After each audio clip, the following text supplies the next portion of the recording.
Well, basically growing up, I always loved science and math. I mean, I did really well in science and math, and then, back in the day when guidance counselors said, oh, you're ideal for an engineer, you have that engineer mind. So I guess early on, and that was even before I even knew really what engineers did, right? So,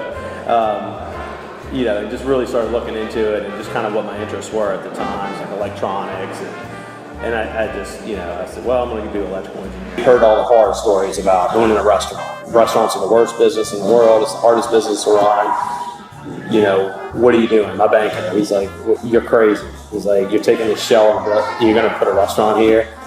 And I said, yeah. I said, well, if we could just break even, if we could just break even and it's something good for the neighborhood, then we're okay with it.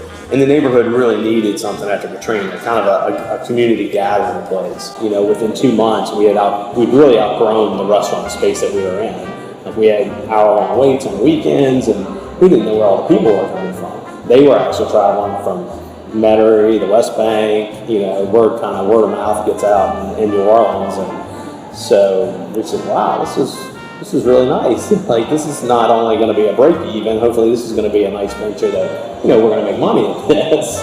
We opened the second restaurant in December 2010.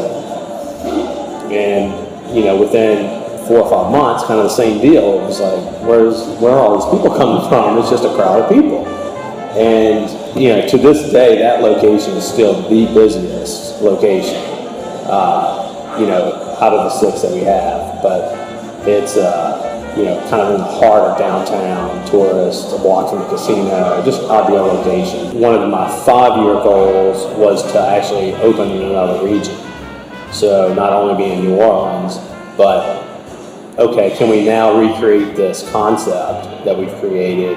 Can we open this in another market and be successful? Anyway, Pensacola, we decided on Pensacola, in the downtown Pensacola area. I think within the first year, actually, we won Best Brunch. We were runner-up in like 3 categories in like the Best of the Bay. This past year, we won 3 categories, which is perfect. The biggest thing you learn in engineering is to solve problems. It teaches you how to solve problems, how to find information. So that's kind of stuck with me my whole life.